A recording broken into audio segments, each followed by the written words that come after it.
ఒక అబ్బాయి కేవలం ఒక డ్రాగన్ ఫ్లై కాటు వల్ల గాయపడ్డాడు. ఆ వెంటనే అతని వేలి మీద పదునైన ముళ్ళు మొలిచాయి. భయపడి వెంటనే నీటితో కడుక్కోవడానికి ప్రయత్నించాడు. కాని చేతులు కడుక్కోవడానికి సింక్ దగ్గర పెట్టగానే అతని 2 చేతులు అక్కడే అతుక్కుపోయాయి. ఆశ్చర్యపోయిన అతను ఎంత బలంగా లాగనా చేతులు విడిపించుకోలేకపోయాడు.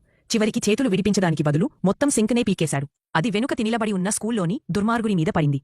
దాంతో అతనికి గట్టి షాక్ తగిలింది. కోపంతో లేచిన ఆ అబ్బాయి ఈసారి అతనికి బుద్ధి చెప్పాలని నిర్ణయించుకున్నాడు. కాని పంచ్ కొట్టగానే ఆ అబ్బాయి సులభంగా తప్పించుకున్నాడు. అప్పుడే అతనికి అర్థమైంది తనలో ఏదో ప్రత్యేక శక్తి వచ్చిందని. ఆ శక్తిని పరీక్షించడానికి ఒక గల్లీలోకి వెళ్లాడు. అక్కడ గోడను ఎక్కి బలంగా పట్టుకున్నాడు. గోడపై ఆనందంగా డాన్స్ కూడా చేయడం ప్రారంభించాడు. అప్పుడు అతని దృష్టి ఒక అదుపు తప్పిన ట్రక్పై పడింది. అది నేరుగా ఒక వృద్ధురాలి వైపు దూసుకెళ్తోంది. అతను వెంటనే పరిగెత్తి ఆ అమ్మమ్మను పక్కకు తోసి రక్షించాడు. కాని తాను మాత్రం ట్రక్కి ఎదురయ్యాడు. అక్కడున్న వారికి ఇప్పుడు అతను తప్పించుకోవడం అసాధ్యమనిపించింది. కాని పొగ తొలగిన తర్వాత చూసేసరికి అతను సురక్షితంగా నిలబడి ఉన్నాడు. అయితే ట్రక్ ముందు భాగం మాత్రం పూర్తిగా ధ్వంసమైపోయింది. అతను ఆనందంగా ఇంటికి పరిగెత్తి వెళ్లి తన మామకు జరిగిన విషయమంతా చెప్పబోతాడు. కాని మామ భయపడి వెంటనే ఒక గుండని కీల్ విసిరాడు. ఆ అబ్బాయి దానిని గాల్లోనే పట్టేశాడు. ఇది చూసి మామ ఆశ్చర్యపడి నువ్వు ఇది ఎలా చేశావు అని అడిగాడు.